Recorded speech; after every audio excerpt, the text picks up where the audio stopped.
Hey guys, what is going on? Steven back again. So since you guys really liked that Catelyn Stark Lady Stoneheart theory video I did, which I believe is now the most viewed video on my channel, I am back with another theory video. This one here comes from Bird82 on Reddit, and I actually hope this theory comes true. Is Jaime Lannister Azor Ahai? Now I hope I can make it through all this reading. It is really dry in here, so I'm going to do the best that I can. Jaime, seriously? Yeah, for real. In fact, I will provide evidence for my assertion that Jaime is Azor Ahai, the prince that was promised, and the Valonqar, all wrapped into one shiny, morally confused package. Before we begin, though, let's summarize Jaime's narrative. A Song of Ice and Fire / Game of Thrones closely follows Jaime, aka the Kingslayer, as he painfully examines the nature of his character in order to undergo an impressive redemption transformation. For many of us, Jaime has fundamentally changed from someone we absolutely detest early on to someone we, well, kinda like. I hope to explain to you here how each of these prophecies undeniably fit with major events related to this transformative journey. There is a single event that is undoubtedly the most important catalyzing event of Jaime's redemption story: the loss of Jaime's hand. This is because I believe Jaime forges his hero's sword, as phrased in AA prophecy, by shedding his Kingslayer persona. In order to rid himself of the Kingslayer, he must first lose the symbolic representation of his perceptive corruption, his sword hand. Jaime states, "I was that hand," directly linking his character to his sword hand. When Qyburn is treating Jaime's stump, he says he is removing the corruption, a potential double meaning. This double meaning is illustrated even more clearly when, in another scene, Qyburn says, "We've stymied the corruption." I actually have a video of that. How is the pain, Lily? What's the purpose of no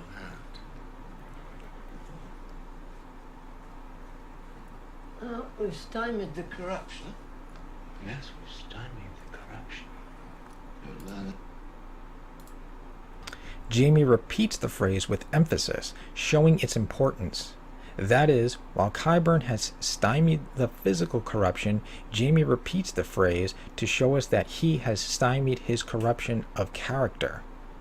Cersei, too, says things change once Jaime loses his hand, calling Jaime's hand a rather important part of him. Cersei prefers the corrupted Kingslayer persona.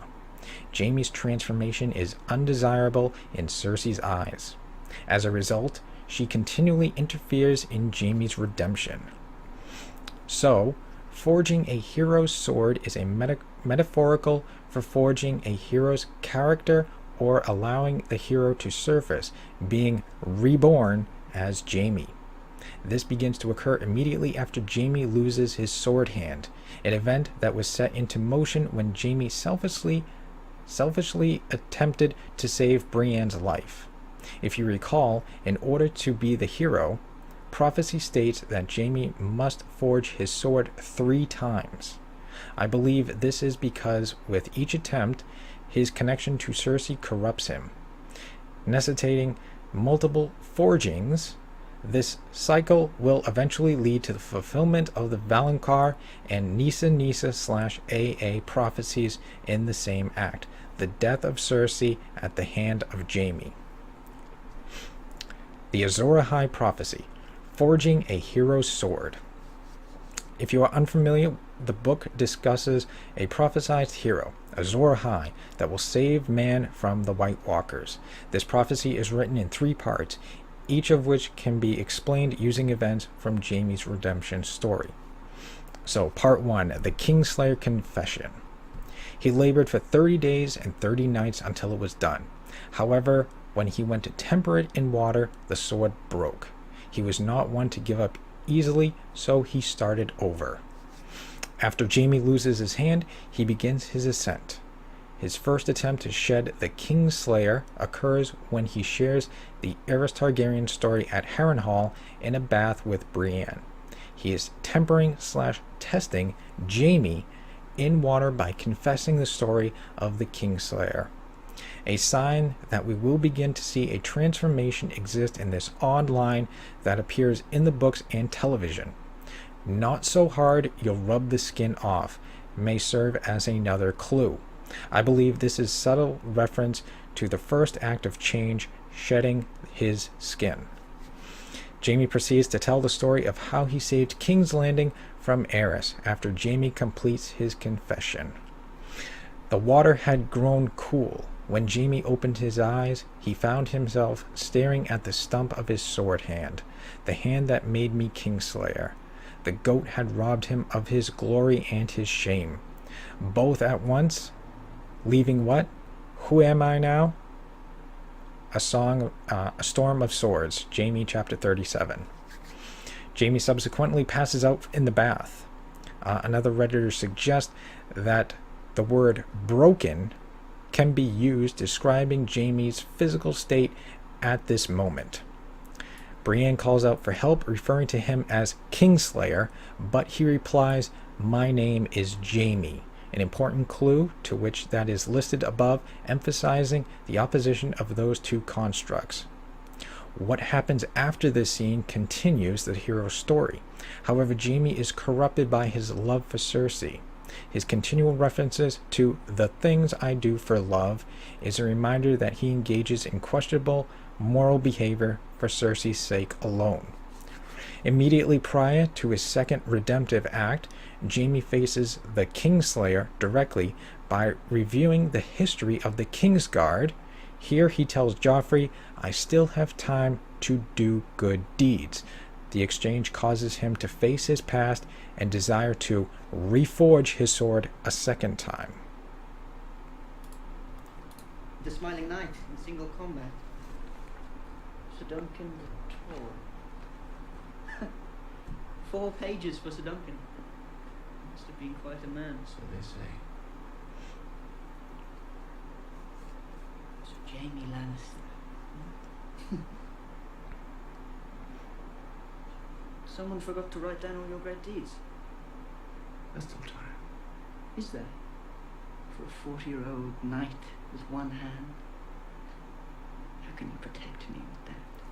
I use my left hand, Mary Grace. Makes for more of a contest.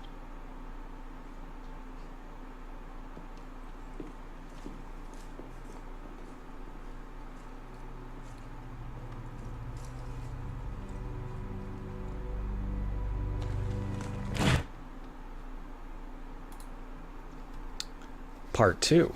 The Taisha Confession. The second time he took 50 days and 50 nights to make the sword. Even better than the first. To temper it this time, he captured a lion and drove the sword into his heart. But once more, the steel shattered. Jaime's second attempt to shed this Kingslayer occurs when he defies Tywin and Cersei. He does so by freeing Tyrion from the cells after he is implicated in Joffrey's death. He additionally confesses the truth in regard to his role in the Taisha story. Lightbringer imagery may be at play, as we see Jaime predominantly carrying the torch in the dungeon. As soon as Jaime releases Tyrion from prison, Tyrion goes to the Tower of the Hand to confront Tywin. There's plenty of lion imagery as Tyrion enters the Tower of the Hand. It feels like they're shoving it in our faces. Really? Shay even mutters, "My lion." There's no doubt this is purposeful. However, there are two ways to approach this part of the myth, depending on whether we're addressing TV or book versions of the events. Let's see. So, in the TV version, of course, in order to simplify events, the showrunners chose to account for the prophecy by making Tywin the lion, who is shot in the heart by Tyrion as a result of Jaime's actions. There's an interesting clue in Game of Thrones that strengthens the validity of this theory. In A Storm of Swords, Tywin is shot once in the gut. However, in Game of Thrones, he is struck again in the heart. There is no reason to include this second shot, except to account for the prophecy. But Jaime did not kill Tywin directly, right? So why would he believe it's his fault? How would it impact his hero's journey? There is an important scene where Cersei blames Jaime, and so he blames himself. Tyrion may be a monster, but at least he killed our father on purpose. You killed him by mistake with stupidity. Jaime is told not only he murdered Tywin, but also his sense of moral responsibility caused it. Due to Cersei's influence, Jaime slips once again into Kingslayer character immediately prior to the potential third act. He faces Edmure Tully. Edmure gives a long, important speech about Jaime and his character.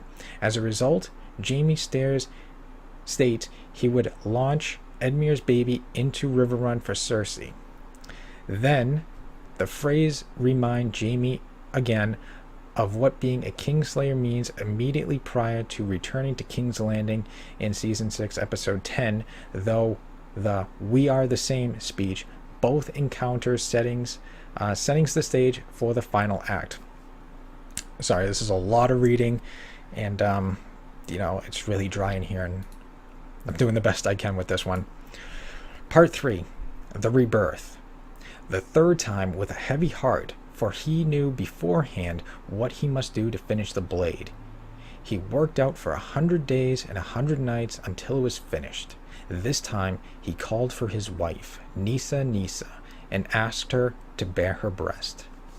After success at Riverrun, Jaime returns to King's Landing and finds the sept burned to the ground. Cersei has murdered the Faith Militant along with so many innocent citizens. Note, Jaime likely saved the lives of many of these people when he killed Aerys. Jaime sees Cersei on the throne and understands that he must kill her. He knows that he must do this to finish the blade. Killing Cersei will finish Jaime's blade by removing the corrupting influence permanently. It's only a matter of time. In my view, the importance of this event is highlighted by one sign of Azor Ahai revealing itself. The symbol for the Faith Militant is a red star. Further, each recruit of the Faith Militant is marked with a red star. I believe the bleeding red star is a reference to the mass murder of the Faith Militant which occurred at the Sept of Baelor, a clue given us here.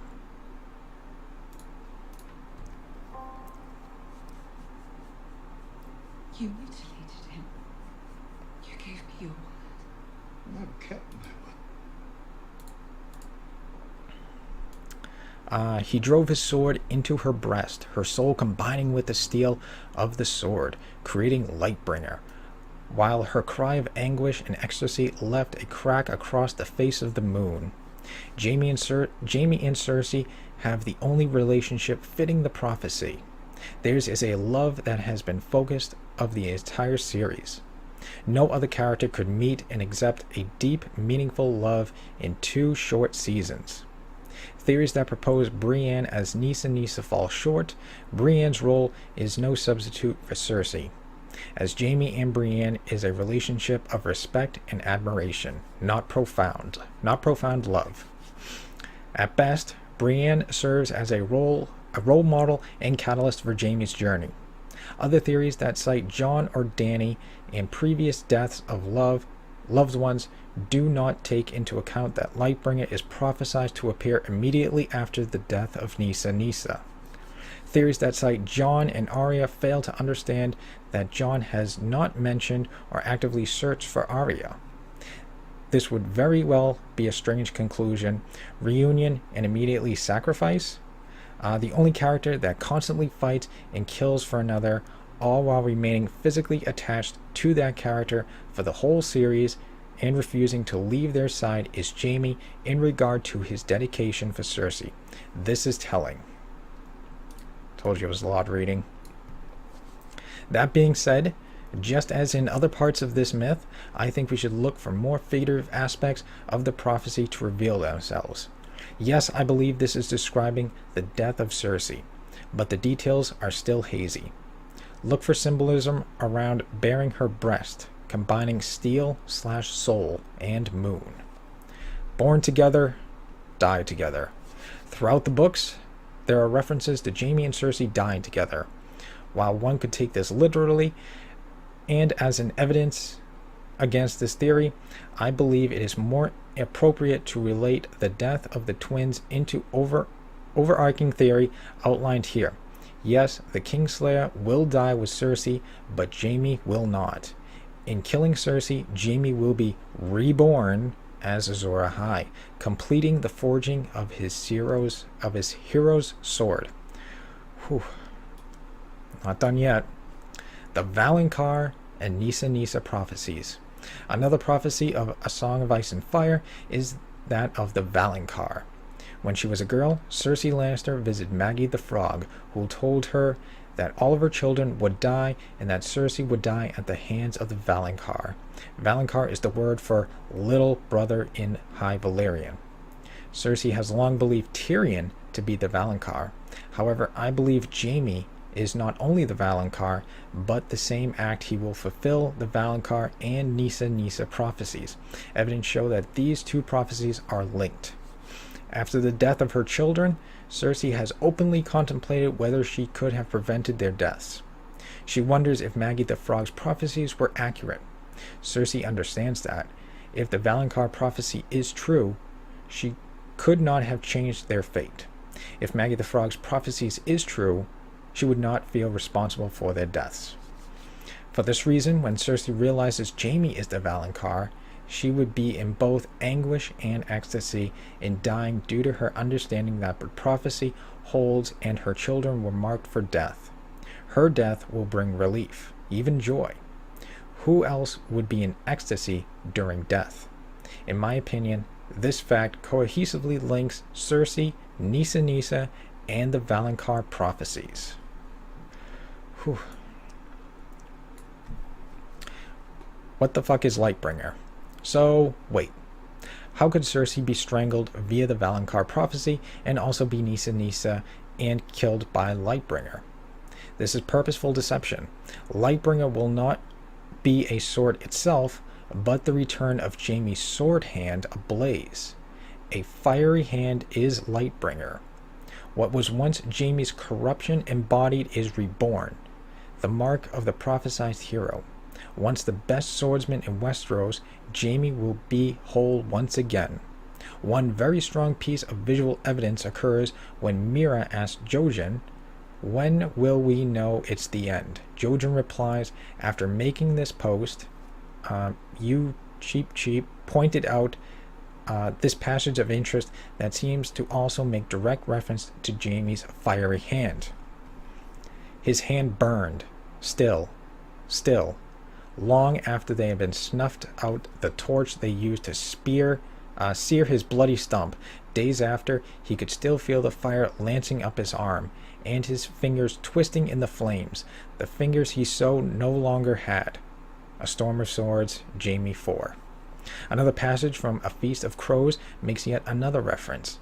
In his dream, Jaime always had two hands. One was made of gold, but it worked just like another. A Feast of Crows, Jaime. So to recall too, Tyrion says to Cersei, "The day will come when you feel safe and happy, but your joy will turn to ashes in your mouth." This comment makes it seem as if the two will never meet again. Could that be Tyrion dies before Cersei? So Cersei believes she has avoided the prophecy? Perhaps she feels safe because she believes she will not die at the hands of the Valonqar. Then, when Jaime strangles her with his fiery hand, it will literally leave ashes in her mouth?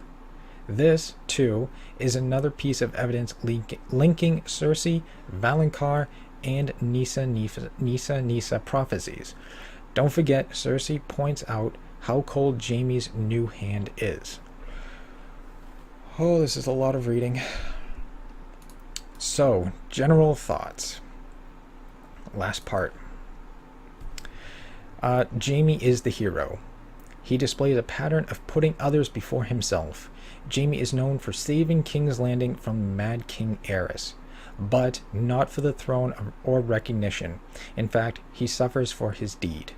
Jaime routinely preserves life and avoids conflict, even at Riverrun. Riverrun, when compared to Dragon's Bay and Battle of the Bastards, is a peaceful resolution. As much as I enjoyed these conflicts from purely aesthetic perspective, I think there is a reason they occurred at the same time. We can see the leadership styles directly compared among Jaime, Jon, and Dany.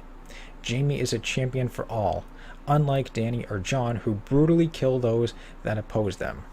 In my opinion, Jaime is a leader and a warrior that is not motivated by his own greed for power, land, etc., and is much more hesitant to engage in violent actions. We also know White Walkers are capable of negotiations and peace. Remember Craster and his deal to provide male children in return for the peace with the White Walkers?